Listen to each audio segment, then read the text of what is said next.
صباح الفل، صباح السعادة، صباح كل حاجة حلوة.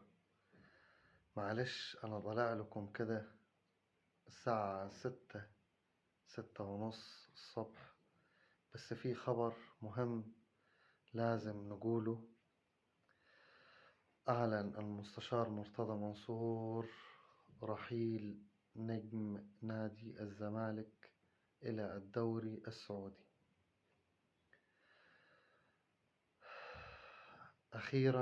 أخيرا بعد طول انتظار استنينا الخبر الحلو ده.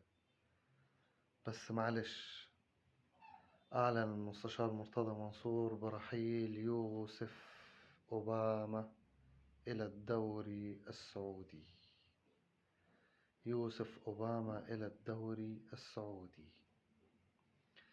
معلش يا يوسف، احنا بنحبك وكنا في ظهرك دايما، بس انت ليك سنة المستوى بتاعك في النازل. ليك سنة مستواك في النازل. معلش، هي إعارة بنية البيع. إعارة بنية البيع. بنأكد تاني، إعارة بنية البيع. ربنا يكرمك وربنا يوفقك، واحنا دايما في ظهرك وحنتمنى لك الخير، وحنتمنى لك التألق، وإن شاء الله تثبت نفسك، وإن شاء الله بإذن الله ترجع تاني نادي الزمالك، واحنا في انتظارك ترجع بمستواك المعهود، بمستواك اللي حبناك عليه، بالمستوى الذي يليق بنادي الزمالك الكبير. طبعا برحيل يوسف أوباما ده بيثبت لك إني خلاص كده مكانه فضي. يوسف أوباما برحيله بيثبت لك إني عبد الله السعيد في الزمالك. عبد الله السعيد في الزمالك على مسؤوليتي الشخصية. عبد الله السعيد بإذن الله في الزمالك. هتقول لي سنه كبير، هتقول لي مش عارف ايه. عبد الله السعيد يقدر يأدي موسمين تاني. ولو موسم واحد تمام، مش مشكلة.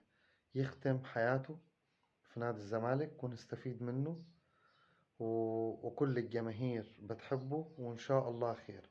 هيكون عبد الله السعيد في مقابل سيف جعفر هيروح بيراميدز.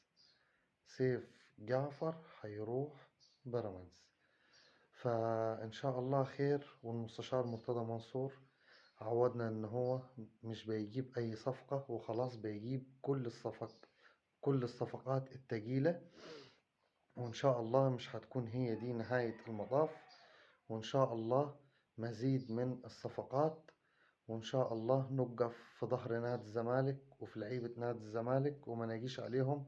مش ماتش خلاص الدنيا باظت، لا، الكورة مكسب وخسارة، واحنا نادي الزمالك احنا بنشجعه، سواء خسران سواء فايز، سواء واخد بطولة سواء مش واخد بطولة. الدنيا مش هتوقف على كده، وإن شاء الله خير.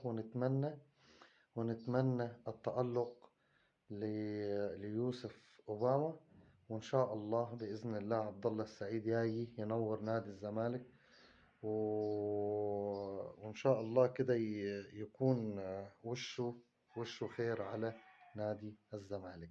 معلش الخبر ده طالع أنا أقوله 7 الصبح، بس خبر مهم لكل المتابعين عندي على القناة.